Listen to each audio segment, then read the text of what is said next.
Hello and welcome to this bonus episode of the Badass Unicorn podcast. Today we welcome the always fabulous Sherilyn Shackell, who's the founder and global CEO at the Marketing Academy. Now, if you haven't heard of the Marketing Academy, you're going to find out lots more about it today. It is an amazing non-profit organization that helps develop leadership capability in talented marketers across marketing, comms, and advertising. It does it completely for free through mentoring, coaching, and intensive learning. Now, if you've been following my journey for a while, then you'll have probably heard me wax lyrical about the impact of the Marketing Academy and its flagship program, which I did in 2017. It was here that I discovered the magic of personal development, and it was a catalyst for me to share it with as many people as possible. I often wonder what the hell I'd be doing now if it wasn't for the Marketing Academy. Now, every year, hundreds of people applied for this amazing opportunity for this much coveted transformational process. And I often give mentoring advice to people who are trying to get on. So I thought, wouldn't it be great if we could speak to the formidable force behind the Marketing Academy itself to get all of those juicy hints and tips that aren't on the website? So this is my aim, to create the definitive guide for those applying to the Marketing Academy scholarship process and stuff you can't find anywhere else. Let's get cracking, shall we? Welcome, Sherilyn. Thank you. Thank you. Delighted to be here. Spending time with you is, as always, an absolute pleasure. Oh, and likewise to you. So let's just start with the basics. If you're someone listening and you've got no bloody idea about what the marketing is and why the scholarship is so great, tell us a bit more about it. Well, I'd have to say, if you've got no idea what it is, where the hell have you been? First and foremost, everybody should know about it. So it is a forum to develop the emerging talent of today in our industry to become the absolute best leaders they can possibly be for the future. So we've been operating in the UK for 12 years, in Australia for 8, and in America for 4. And we really are known for 2 main programs. So the scholarship is the flagship program. So we run that in all 3 territories. And then we also run a fellowship program, which is kind of the next level up. It's for CMOs. So I won't tell you too much about the fellowship program because we're going to talk about the scholarship today, but check it out. If you're a CMO and you're seeking a career path into CEO, broader board roles, then the fellowship is for you. But the scholarship is about looking at the emerging levels of leadership talent within marketing, media, and advertising. So whilst we're called the Marketing Academy, actually the scholarship is for the entire industry. So it's got a little more breadth than the CMO program, which is exclusively for brand side CMOs. And really what we're aiming to do is ensure that the talent in our really powerful industry is equipped to be the absolute best versions of themselves they can possibly be, in order that the output across the industry is phenomenal. Our industry, as I've often said, and I'm often quoted as saying, our industry is the only industry on the planet that actually impacts everyone on the planet. So through marketing, media, and advertising, we can literally change the world. We influence every single citizen of the planet. We can direct behavioral change. We can inspire them to do new things. We can help them decide what they're going to buy, how they're going to behave, what decisions they're going to make. And there's a huge weight of responsibility that comes along with that, given that the power that we have at our fingertips can be used for good, or frankly, it could be used for evil. So what we need to make sure is that the talent is invested in order that if they're being the best they can be, then they're going to create the best output. So the program is designed to enable them to be inspirational leaders, the best human beings, to really understand the impact that they can make on the world, and to be exceptional in the craft that they're specializing in. And, we do it with the help of a lot of people. So each scholarship in each of the territories is quite a long curriculum spread over between 7 and 9 months, depending on which country you're in. And is, as you say, a combination of in-person, quite intensive, what we call boot camps, which are packed with leadership, learning, inspirational speakers, might have entrepreneurs, founders of charities, subject matter experts, authors, sports people, And there are 3 of those in every program. And then in between those, they get mentored by the good and the great in our industry. So we've got 240 mentors around the world, and they're either CMOs or CEOs, especially from the agency world, or subject matter experts. And then everybody also gets matched with an executive coach. And our executive coaches around the world, we've got 130 of those. The executive coaches work one-on-one with the scholar throughout their learning experience, which is a very personal part of the journey. So the Marketing Academy doesn't get involved in that coaching. It's a one-on-one relationship between the two.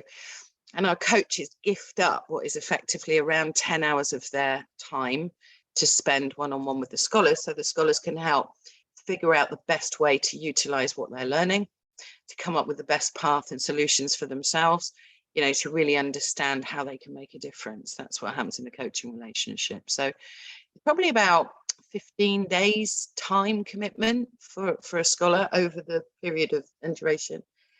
And then, of course, they get loads of learning from the rest of their cohort. So class size of 30 max, capped. So they get to work with 29 other amazing, talented individuals. And then they also get access to supplementary programming through our virtual campus. So that's another 24 different lessons spread over a 12-month period that the scholars all have access to in year. So it's pretty comprehensive. And, you know, the feedback we get is pretty awesome. Pretty bloody awesome. Yeah, exactly. And I think the combination of the intensive in-learning experience and the mentorship, which is kind of dotted around at different points, you know, between that intensive learning, and then the coach that comes with you throughout the journey to help you work through and process what's happening. It's a really powerful combo to help you realize the full potential of the program.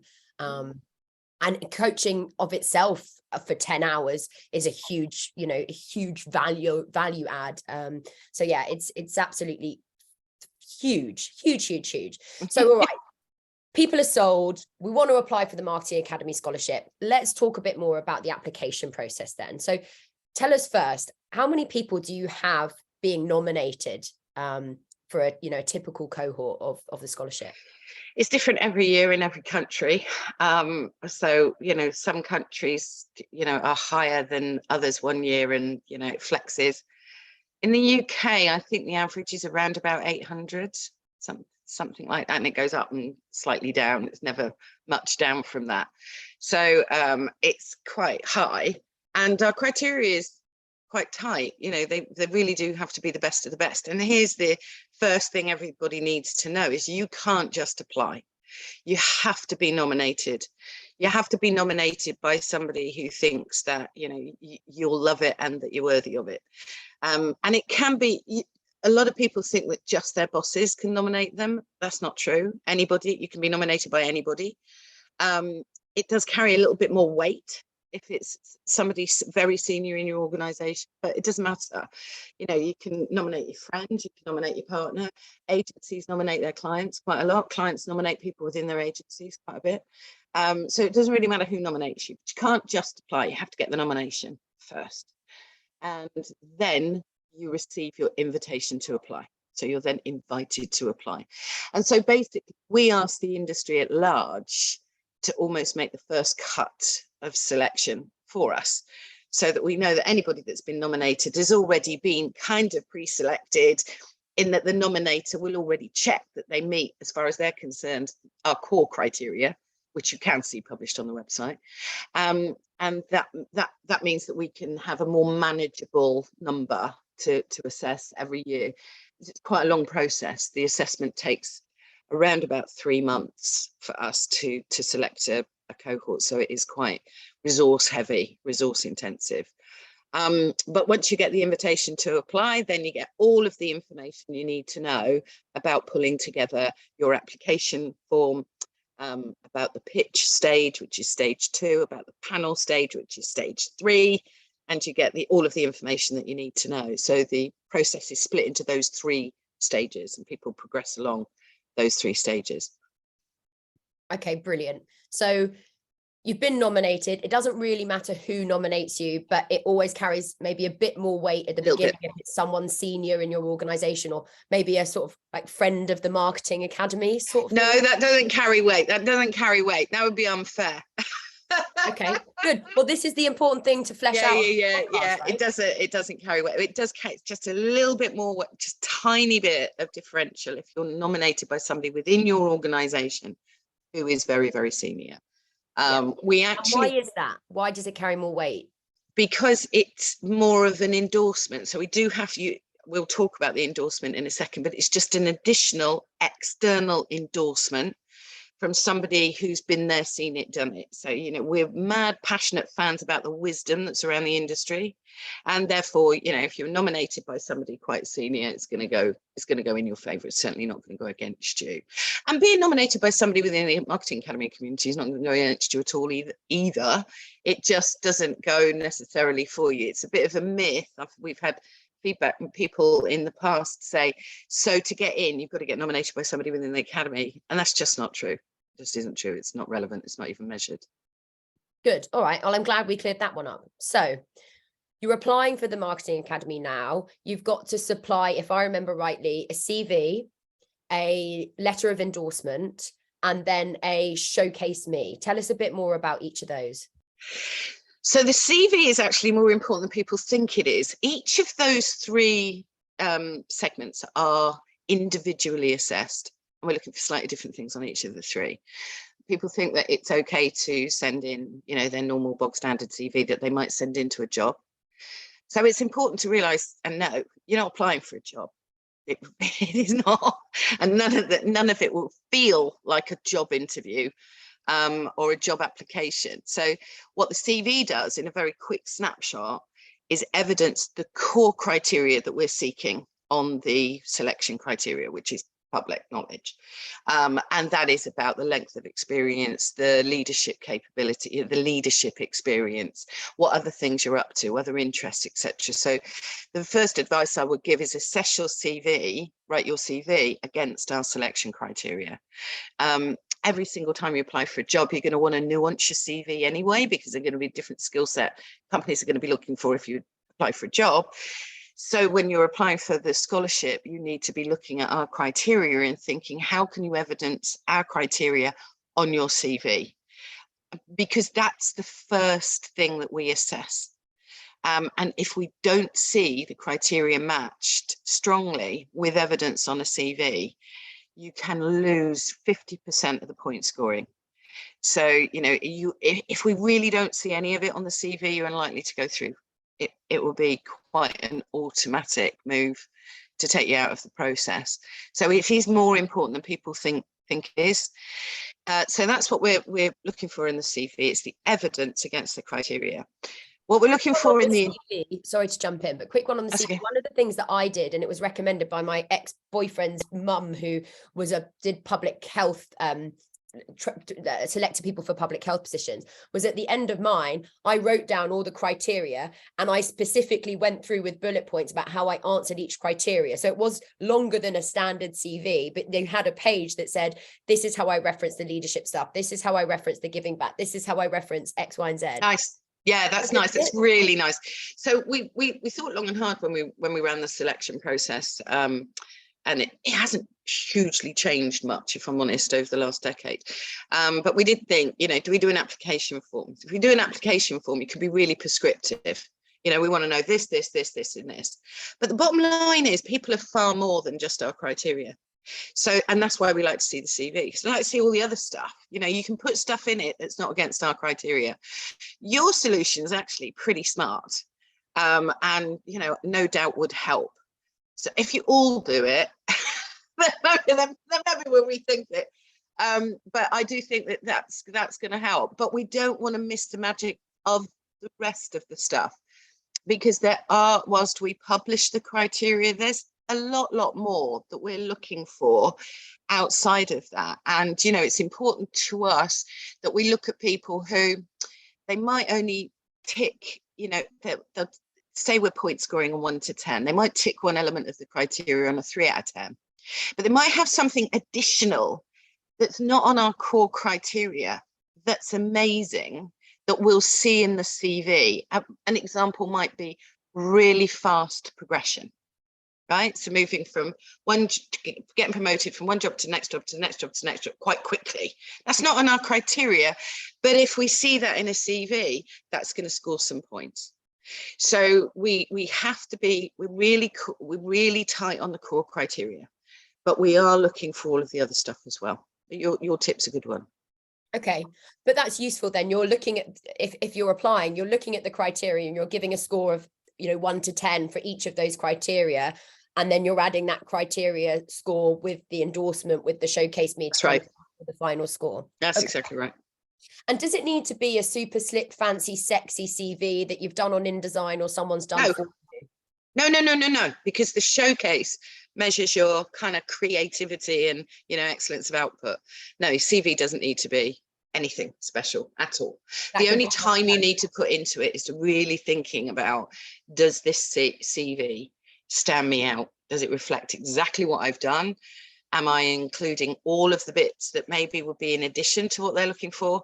And am I meeting their core criteria? Okay, great. So let's talk about the endorsement then. I remember the first year I applied. So I applied for the Marketing Academy twice, didn't get on first time around, got to the final stage. And the first time around, I had my boss write the endorsement. And then based on some advice from somebody else, the next time I applied, I got someone super, super senior. It was a mentor actually of mine, who was the CMO at Costa Coffee. And that was a recommendation from someone of get someone that really packs a punch. Would that be a piece of advice? The level of person that endorses on the scholarship is not assessed. That they are your at least direct line boss is assessed. So if they're not somebody that knows you really well within your business or knows you within life, it does kind of need to be your boss, unless you're in an entrepreneurial business, unless you're a founder. We'll talk about that later, but we've got places for founders, and then they need to get endorsements from their investors or their shareholders or their board. But we do really need to see an endorsement for somebody who knows you really, really well. But their level isn't actually a tick box for us. So it doesn't necessarily go in your favor. It's the content of it that's gonna go in your favor. And they really do need to. So we've had people not get through because the endorsement has been so brief, and just not given us the information that we need. And it's a huge part of the criteria to get that endorsement, because effectively at that stage of the selection process, other than the fact you've been nominated, it's the only external validation of who you are that we get sight of. So it's a really important part of the process, and the endorsement really needs to think, what do I need to communicate about this individual, about their contribution to my business, about their potential, about why they should get it, about what they would do with it, why they want it. And brevity, a 3-line endorsement is not going to cut it. So people have to make sure that their bosses really understand it. It is another way for us to ensure that they're going to have the support of their company going through it. So, if a boss says, no, I'm not up for doing that, then they're not going to support that scholar through the process. And we won't be able to take that scholar. You have to have the support of the organization that you're in, because effectively you're taking 15 days out, right? Over fairly short period of time. And there's a lot of changes emotionally and practically that you may go through during that program. You've got to have the support of the people around you. So the other thing that the endorsement does is it gives us evidence that their company is really behind them on this and knows what it is and knows what they're signing up for. Got it. Okay. So don't do what I do and go for someone super senior, lucky I... Well, you can. Well, it's certainly not going to go against you. Really not going to go against you. But You really need, It's Yeah, fine. you really need, it really needs to be the person in authority, so more senior, who knows you really well and who can, lean into evidencing that you are the kind of scholar that we need. Got it. Okay, fine. And let's be real, these people are super busy. So, like, you could send them through some bullet points of the types of things or proof evidence points, or, are you looking for somebody's boss to sit there for half an hour and really write this out? Can you help them with doing it, since they're, preoccupied with other things? We're really interested in them sitting down for half an hour and doing it. That's the honest truth. I mean, you can, and I'm sure many of them do. Many of them, will say these are the kinds of things that you need to talk about, and I get that. But we really do need to see what those people think and feel about you, and we ask for their contact details. So, we have in the past seen ones that we've recognized to be written by the individual. It's happened. And, one phone call to that, to the person who they're saying has endorsed them from us is enough to cut that through. So if we've got any doubts when we read the endorsement, we will ring them up or email them. So we really, look, we preach authority and leadership, right? One of the big things that we teach. If the bosses that, you're working for don't care about you enough to write a really thorough endorsement, then that should tell you something. And, we do have a lot of nominees will message us and just go, I just can't get my boss to do it. And it shocks me rigid. And we'll often say, do you want us to speak to them? Do you want us to explain what they're doing here by not giving you an endorsement? But, here's the absolute bottom line. It may be that company doesn't support their application. It may be that boss doesn't believe that, they're either right for the scholarship, or it's the right time for them for the scholarship, or, they realize that, they might be even just about to promote them and just think, they don't know this yet, but actually their life is going to get so busy that I don't think they'll have the time. There could be all sorts of reasons behind it. But that endorsement is the only thing that we know evidences what the bosses are thinking and feeling. So that's why it's important. Okay, that's great. Really useful. All right. Now let's talk about the Showcase Me, because I think this is the bit that gives people the heebie-jeebies when they're applying. It's the best bit. It's the best bit. But it's also, I think, the hardest bit. Yeah. It's the bit that, you're really expressing who you are. So the Showcase, is it still a minute long? 2 minutes. 2 minutes long. Yeah. And it can be, basically, it's you presenting why you deserve a place on the scholarship and how you meet the criteria in any way that you want to express it. It can be physical, it can be virtual, it can be, what are some of the best and craziest ones you've seen? Well, the UK is my favourite market, because actually it is the only market that we enable them to do a physical, one that we can touch and feel, a physical showcase. And it's always the highlight of my year. And we don't do it in the other 2 countries because we don't have offices in the other 2 countries. So they're all digital.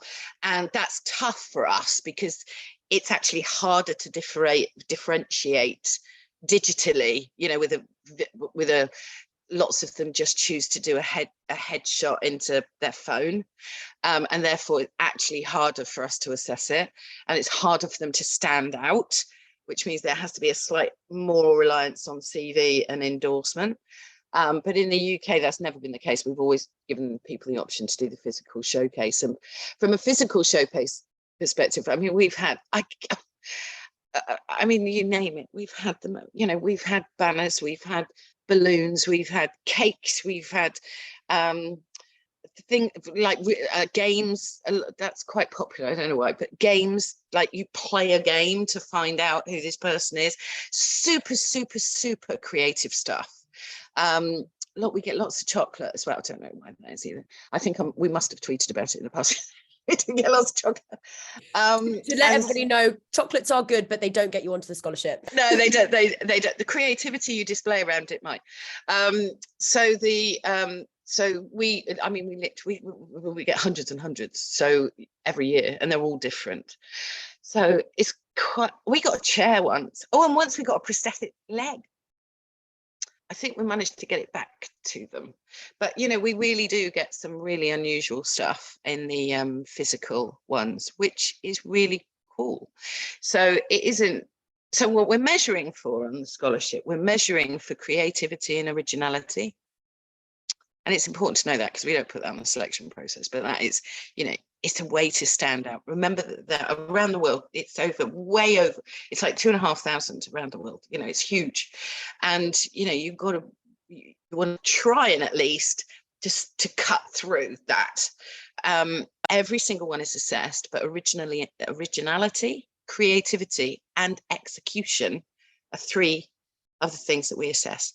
Now, you can have that in any format, you know, but if you're doing just nothing more than your face on your phone, recording your, you know, just talking, you're not going to score highly on originality and creativity. Now, it might be really, really well edited, so you might score a little bit better on execution, but, you know, is that really gonna get you through? Now, on the other flip side of that, though, we do get a lot of handwritten letters, which can be really quite meaningful. So whilst creativity, originality, and execution is part of the criteria, the content and also the almost emotional connection that showcase creates with the assessor is also important. Well, the content more important than anything. Clearly, what they're saying is more important, or what they're saying or what they're communicating is more important than anything. And, you know, what we don't want in the showcase is a rehash of your CV. You don't need to. We've assessed you. We've got a CV to assess. We need it to be additive to what we've already got from the CV and the endorsement, not a rehash of the same. So certainly not interested in, you know, knowing that, you know, you joined this company and then you joined this company and then you joined this company. We're not interested. It's relevant. What we are interested in from the showcase is who you are. That's the defining thing. Is this showcase communicating the very essence of what this person is as a human being, as a leader, and as a marketer? So you can include some of your highlight moments, but we would expect your highlight and achievements to be on your CV. What we'd expect more in the showcase is you're talking about your life and the rest of your life. And even in our core criteria, people will see that we're looking for people that do more outside their job, their day job. You know, we look for people that can evidence that they're curious, inquisitive, that, you know, they're seeking more, and they're evidencing that they've been doing that in their life. We're very interested in that kind of stuff. And, you know, we're very interested in what their values are, what's important to them in their life, and why. And the showcase gives the latitude. It's quite a beautiful construct. It was one of our mentors really early on before we first launched, that said, why don't you get them to do something like this? And, you know, from year one, it was the thing that can really make you stand out. So it's very, very important part of the showcase, of the application, the 3-part application. Yeah. Okay. So I think anybody listening, creativity, originality, and execution are 3 of the key things that you're going to be kind of marked against with the showcase, which I think is a really useful guide. And yeah, the extracurricular stuff, clearly very important wherever you articulate it, whether it's in the showcase me or the CV, but showing that you're more than just the 9-to-5 job. You want to demonstrate that you're volunteering, the way you're giving back, the things that you do outside of work, whether it's hobbies, exercise, marathon, you know, caring for another individual, whatever it might be. But you're not looking for the run of the mill, turn up at 9, leave at 5, and don't do very much else apart from that, right? No, because it doesn't tell us anything about you. So it's really, we're seeking in the showcase who you are. You get marked on how creative you are and, you know, how well you've executed the showcase and how original it is. You do get marked on that. But the who you are is the most vital bit. And if it's absent, we don't know. So, you know, we've had people, we have people who are survivors, right? they've survived either hardship in their life or illness or whatever. That really helps to build a picture of who they are. Now, lots of people have that in their lives, but they don't put it in. And if it's not there, for us, it's absent. We're not particularly seeking people with hardship in your life, but I'm trying to simplify this to help people to understand. If it's absent, if you, when sometimes we give feedback and we say, in the showcase, you just didn't provide enough substance to explain who you are as an individual.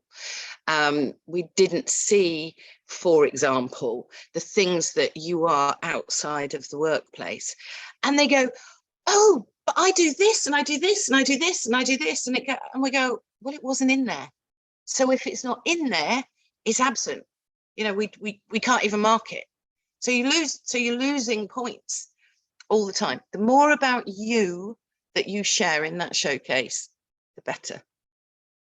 Got it. I have to say, my showcase is still probably one of my proudest achievements. So I remember I got my knickers in a twist about it, and I was going to do Alice in Wonderland down the rabbit hole. And then I was like, how the hell am I going to do this?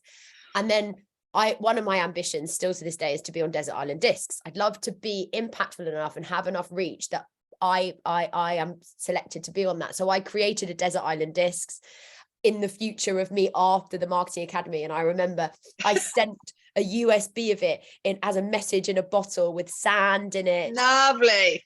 And then when I did it on the first year, I was like, oh shit, I've just lost that idea. But the second time I applied, I actually said, I did the same thing, but I did almost like further on in the episode talking about how I hadn't got onto this marketing scholarship the first time, but Genius. how much I'd learned, right?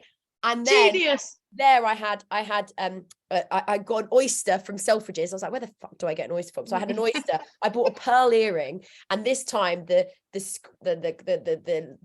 tea stained scroll that I sent with it said, "It's the grit that makes the pearl. Plug in to meet me again." Oh, that is amazing. Well, there you go. There you go. So that's a really good example. Something that I was really proud of. So yeah, well, that's a really good example. Yeah, you would have scored highly on that one, I would imagine. Good. Well, I was going to ask you, do you remember what my showcase was? And then I thought, she's seen thousands of these things. I do see that. She probably doesn't remember your showcase, and that's nothing to do with you. All right, so wicked. They've gotten through to the next stage. How many people? So you've had 800 nominations. Then what? How many people apply? Because I'm sure there's some dropout between. Yeah, it's around about 600, probably 650. So 600 apply, and then you cut by half again, do you, for the pitch, is it? Oh, no. Way lower. That's the biggest cut. That's why the application is so important. Right. We will never shortlist more than 100 to the pitch. 100 to the pitch. Okay. So you got one in six. 1 in 6 to get through to the pitch. So that's the toughest, and that's why, you know, if you're going to spend time prepping on anything, it's got to be that first stage. You get through the first stage, and you know the conversion percentages get better. And I will just say something about the time. It can take a while, right? Takes time, takes you really thinking about it, but it also takes some real introspection.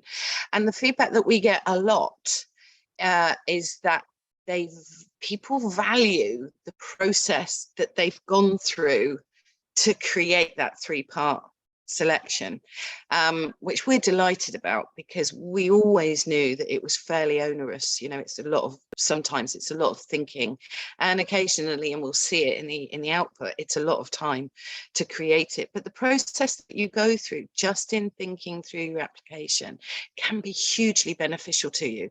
And it's not often that people sit down. They definitely don't do it for a job interview, right? But it's very often that people sit down and go, well, who am I? Who am I really? You know, and what is it that defines me, and what are my values, and what do I want from the world, and, you know, how do I evidence X, Y, Z? And it's worth that time, because once you get through to the pitch, there is nothing you can really prepare for, and we do that on purpose. So the pitch stage is the next gate, and we utilize our alumni to interview for the pitch day. You've done one, haven't you? You've done a pitch day. Yeah, it's fabulous. Best day, isn't it? It's just such fun doing the pitch days. Well, and so mine was online. I did interviews online, and then I had to fill out a form and send it back to you, I think. Yeah, that's right. So we've had most of the pitches are now virtual. Pre-pandemic, we did them in person. Actually, we discovered that there was very little difference in the kind of output and assessment from virtual to physical.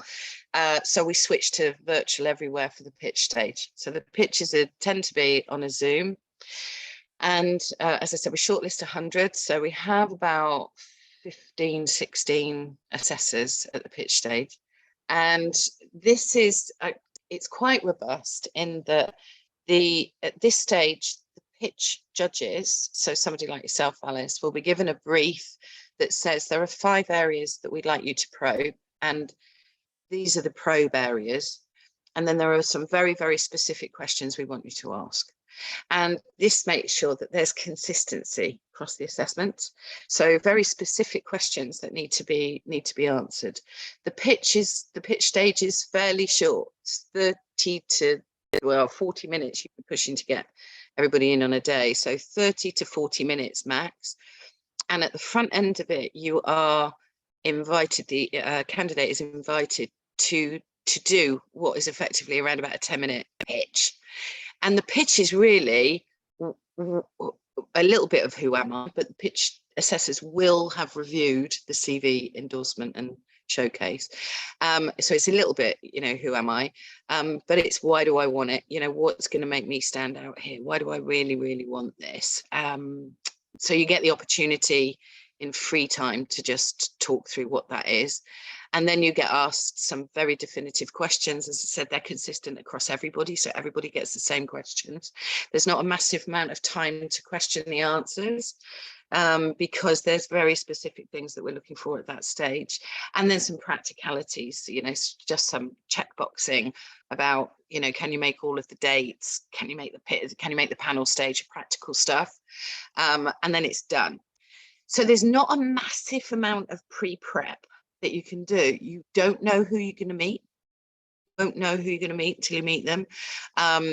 So you can't, research who it is that you're going to meet and try and think what might they be wanting. And to be quite honest, that's because it's relevant. At that stage, all of our pitch judges, one, they're all alumni, so they know the programme inside out. We trust their judgment inside out. They are there to represent the academy. So they are being the academy's assessors at that point. And then they will probably interview between 6 and 10 on a day, dependent on how long time they've given us. And then they will assess each one and they will write up assessment notes. They will do some scoring. So it's quantitative and qualitative. So they'll do some scoring on some of the answers and then they'll write up the notes. Now, the pitch judges do not get to decide. They don't have the definitive decision on who goes through to the panel. And it's good that they don't, because 9 times out of 10, they will recommend way more than we can actually have on the panel. But we do ask for their recommendation. So that their output from the pitch is input into the next kind of cut of selection. And it's quite enjoyable. And the applicant will get the opportunity to ask the alum a couple of questions. And, again, we get feedback from the pitch stage that says that the applicants really do value the fact that they're talking to somebody that understands the programme so well. Okay, got it. So in my day, I did a face-to-face interview for my panel. And I remember I decided to link it with my Showcase Me, whether that was right or wrong. And because I was doing Desert Island Discs, I used 5 songs and inspired that to talk about who I was, right, and the Alice behind the Alice. And again, for standout, because that was really clear to me that I had to stand out, I brought with me a blow up flamingo, I gave my assessor a CD with my discs on it, and there was a hula skirt, and Jack Lohman, bless him, he was very game and he responded very well. But I guess people might not have as much opportunity to do something like that, but could they still have some fun? Can still do it. Absolutely, they can still do it. It'll just be virtual and not in person. They do something. Yes, of course they can. It isn't, it's not something we're going to require of them, but if they're going to make, you've got half an hour to make an impact. Yeah. The end of half an hour. And what we need to do is to get down from 100 to 60. Yeah. So you've got to stand out again when you think about, right, that person is going to email back you and Taylor and say, these are the 2 people that I'm recommending, and this is the wider scoring criteria. You want to be one of the names, and one of the best ways to be the names is to be one of the most memorable for Yes. a good reason, For obviously. a good reason. And you've got to be able to, they assess on things like, are you connecting? Is there a connect? Are the communication skills strong? They're looking for that kind of more interpersonal stuff. Somebody that's very rigid, very rehearsed. I mean, that's why prep doesn't actually, I feel like that can go against you in a lot of ways, because if you're too prepped and you're too rehearsed, then you're going to be wrong-footed by what might be some of the questions, which I'm not going to share. But some of the things that are being probed for will wrong-foot you. So don't over-prepare. We always advise them not to over-prepare. They always go, what should I do? Is there anything I can be researching? No, you just need to be, the real who you are. But the stakes are high-ish, because you've just got to do the best job.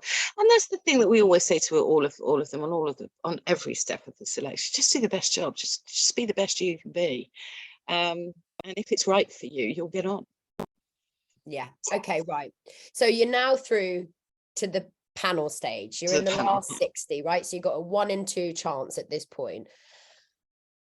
So this step is 2 people. These are often like mentors or your coaches. And is this face-to-face, or again, is it virtual now? Face-to-face mostly now, if we can manage it, but we can do virtual if we need to. So we tend to buddy up the assessors we like to buddy them up. So you've got somebody who's a marketing practitioner and the other who's probably HR, recruiting, resourcing, talent practitioner.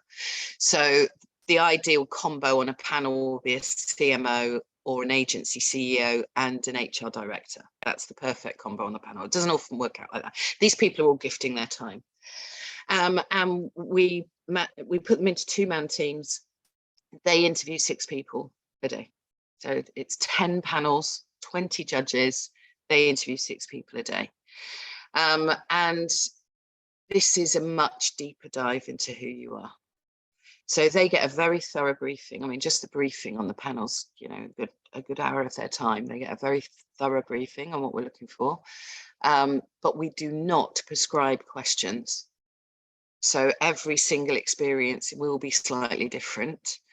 We rely on the expertise of the panel members to be able to pull out, what it is that we need them to assess on. They assess on 6 different data points, which are different from the pitch ones.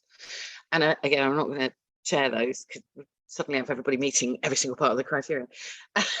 No, we won't. Nobody would lie, would they, or exaggerate? No. But I'm not going to share those. And the interview can be up to 90 minutes. The average is about 60, but up to 90 minutes. So it's a much, much deeper dive on who you are. And again, you can't really prep for it, because we're not going to feed you, unlike a job spec, where you'd be able to work out probably exactly what you're going to be asked. Unlike a pure competency-based, skills-based interview, when you're interviewing for a job and you figure out what those skills are, this isn't that. It's much, much wider, and we aim to go a little bit deeper. And it's a build on the 2 minutes it's like a 90-minute version of the showcase, or 60-minute version of the showcase. It's your why by this point. Why are you who you are? Why do you have the value set you've got? Why do you really have the ambitions you're outlining? Why did you really respond like that in that situation? We're looking at the why more than anything else at that stage. And it's difficult because, and here's the absolute truth, we don't shortlist anybody to the panel that we wouldn't take as a scholar. So by the time that we've assessed their, the upfront stuff and then the pitch, we'll only shortlist those that we would take into the scholarship, and we're unable to take shed loads of other people who we would, that we know are worthy of the scholarship, because we have to apply the strictest, highest criteria we can to get the highest bar that we can. So the panel interview is crucial, but It's much more about creating the best cohort at the back end. So the judges also recommend, so they would, and their viewpoint is taken very seriously. So if a judging panel says it's just not the right time for this individual right now, we think that they should probably go through it in 3 years' time, then we're going to listen to that. And they're probing for that sort of stuff. But again, 9 times out of 10, we'll get from 60, we'll probably get 50. We'll get judging panels going, no, I want all 6. You've got to take all 6. There's no way you've got to take all 6. And of course, if every judging panel says that, we have to review everything in order to make sure that we get the best cohort. So here's the truth. Once you get to panel, know that you are worthy of a place on the programme. And the point that happens from there on afterwards, you cannot control, because the emphasis is put way more on us curating that cohort of 30 than it is on who you are as who you are as a standing individual. And that's because there's a lot of thought, almost like a jigsaw puzzle, to get the best blend in that final 30, so that all 30 can have way more learning from the other 29. And it's a shift. Every year I think, oh shit, if only it could be a cohort of 60 or 50. Well, I think the pitch is the one that breaks my heart the most, right? Because of the 600 odd that we're putting through to pitch, of the 500 we're letting go, there'll probably be 400 of them that are right for the scholarship, right? Well, in fact, you don't very rarely get nominated unless you meet the core criteria.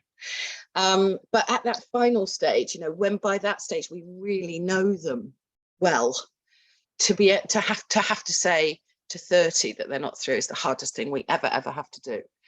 But it's important for that cohort that it's the right blend, that it's the right combination, that it's diverse in its broadest sense of that word, right? So it's not just about gender or race or sexuality, it's all of that.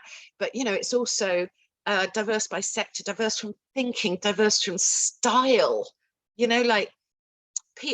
We've got massive introverts, we've got huge personalities, we've got people that are actually quite shy, we've got people who are cognitive thinkers, we've got people that learn by writing, we've got people that need to stand up and walk. It's diversity across the whole blend. Functional level is different. We'll have somebody at the lower end of the criteria and somebody way at the high end of the criteria. There might be an entire level of seniority in between the two of them. That's the magic, that's the gold dust that helps those cohorts to build and bond. And so that's what we take out of the panel. That's what the panel informs us of. I remember really clearly getting the call from Camilla at the time when I applied, the first time I didn't get on. And she said, I'm really sorry to tell you didn't get on. Okay, do you want some feedback? Yes. And I remember where I was sat.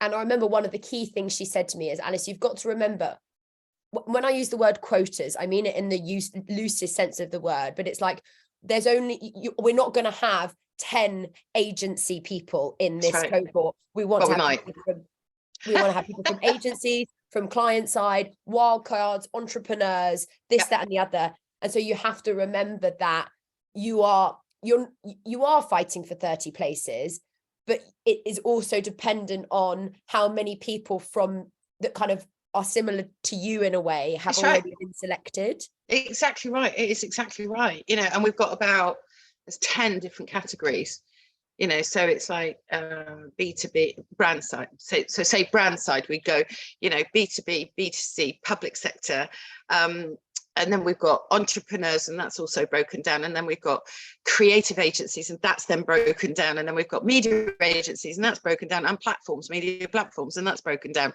So it's about 10, I remember a dozen, there's about 12, that we need to make sure that we've got the best of the best in each of those.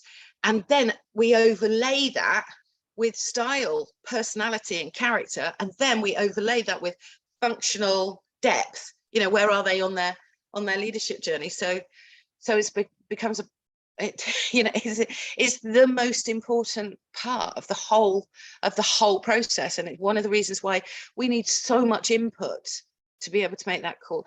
And it's one of the reasons why it's so tragic, you know, when we have to say to the 30 that don't get on at that stage, who got through to the panel, occasionally you might have one that completely flunks their interview. You know, that does happen. Obviously we've got evidence from the pitch and the application that can shore that up a bit, but you know, shit happens, right?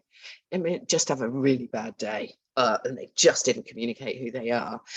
But you know, usually if you've performed as well as you can at that stage, you could be in. And that is one of the reasons why we say that you should apply again. Never, once you've got through to the panel, certainly once you've got through to the panel, never think it's a no, never. But I don't think you should think it's a no, never any stage in the selection process. And our record is 6 years running, applying 6 years running. That's the record.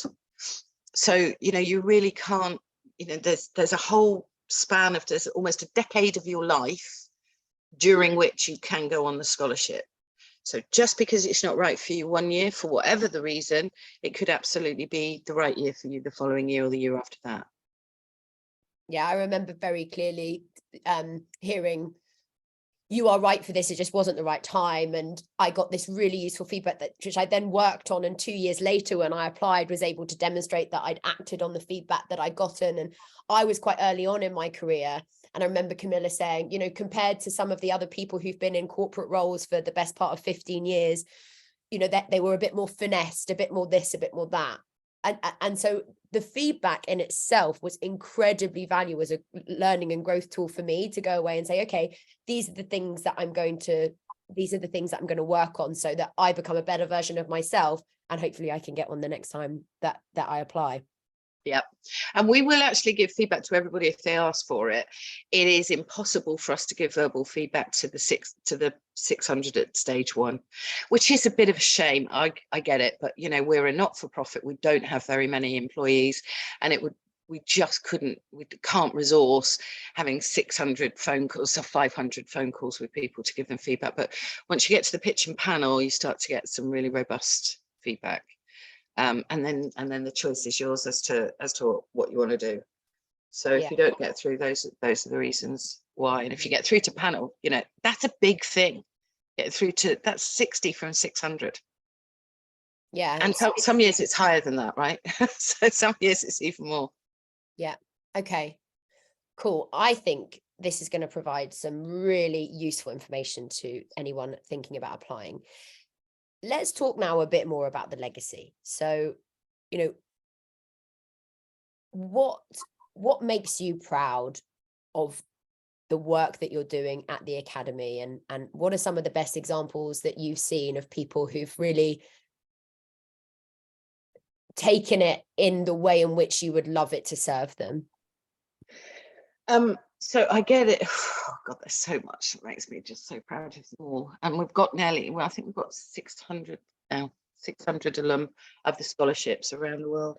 Many of whom, as you know, are still very, very close to us because we run the ongoing alumni programs for them. So there's the really sort of obvious practical stuff, which is, you know, the first time a scholar gets promoted to be a CMO or an agency CEO. We've got a lot of CEOs now because obviously we've got scholars with 12 that went through 12 years ago. So the watching their career trajectory, they're good enough that they would have got there anyway, but I do believe that we help accelerate that, or the experience of the scholarship helps accelerate it. So the first time we see that, it's just a very, very obvious external, and I get, you know, a heartbeat whenever I see somebody update that on their LinkedIn profile. But there's so much more, it's so much more nuanced than that. So just the feedback, so a simple feedback that might set my heart light or fill me with joy might be, the experience of the scholarship enabled me to be a better husband or a better wife or a better mother, better father. I mean, job done, right? So, you know, the experience of the scholarship has transformed the way in which I'm interacting with my team. The scholarship, and then the adjacent feedback. So, oh my God, I've just got some feedback from my boss that says that they believe that my leadership capability is completely transformed since I went on the scholarship, right? Those things, and they can happen from boot camp 1, from the very first boot camp. If somebody gets a light bulb moment, an epiphany moment, a bit of insight into who they are and why they're doing what they're doing, that's a validation that what we're doing is right. And then there's the ones that I love, as somebody like yourself that takes the experience and uses it as a leap pad to go on to develop other leaders. Now they can do that with it, and that's, you know, one of the primary things that we're teaching, right? Outstanding leadership is not how good a leader you are, but how many other leaders you develop. And so we're obviously our expectation across all of the scholars is they're going to lead better, and that they're going to send, there's going to be a ripple effect of the scholarship down into an organization, because they're sharing their learning, they're passing it on. But people like yourself, or Sarah and Helen at Amazing If Squiggly Careers, that go on to do something that goes, we're going to continue to develop on the widest platform we can other people. That, for us, that's amazing. You know, the academy spawning off. And I mean, Sarah and Helen and yourself would probably have done it anyway. You'd have got there anyway. Helen and Sarah definitely. I think they probably already had the idea. But to know that we've informed some of that thinking, and that there's going to be, so that the legacy is much, much more wider than us, is fantastic. But, you know, that does happen in organizations. I've had emails. I had an email from somebody in Australia when I set up in Australia, who worked for one of the retailers down there, and she emailed me and said, you don't know me, but I need to tell you that this scholarship changed my life, because my boss went on the program in the UK and I was in her team at the time, and she completely transformed her leadership of me, and the stuff that she shared with me changed my life, so thank you. Then there's somebody in Australia. Yes, somebody in Australia. So there's loads of that. I'm proud of all of them. Yeah, all of them, that you know, they all do stuff, they all feel stuff, they all get some shifts, everybody gets different stuff. The outtakes are totally different. It's very hard for an alumni to actually explain what they've just gone through to anybody else. As you know, it's just hard as an alumni. Somebody says, you know, what is it about the academy then? And you go, oh, it's great. And they go, yeah, but what does that mean? And you go, oh, I don't know, it's just really great, you've got to do it. And that's how a lot of the alumni end up articulating their experience. But it's because, and if you spoke to 5 of them and really probed, you probably get 5 of them saying 5 different things that they took out of it, right? The output, the shifts, the learning, the aha moments are different from everybody. You get what you need. Yeah. You know what I think the legacy is, and I'll keep this very short because we need to draw to a close, but I think it's, for me personally, it was the ability to, not just the power of personal development, but it was the power of personal development to serve me in the moments of deep despair. I came off the academy, I thought I was a big swinging dick. I was there at delivery with this big job, and then I got demoted. And actually it was the skills, the lessons, the approaches that I learned on the marketing academy that allowed me to use that and create it as a catapult. Whereas before, I think if I hadn't been on the academy, it would have just sunk me. And so actually it was in my darkest days that the learnings from the marketing academy picked me back up, give me a pat on the back and say, get back up there, girl, you got this. Yeah. Well, that's great. That's fabulous. I'll go. Let's go with that. Well, it's all the things. Well, Sherilyn, thank you so much. Thank you for listening. I hope you feel like you've got some really useful hints and tips. And thank you for tuning in. Bye, everyone. Thank you. Bye-bye.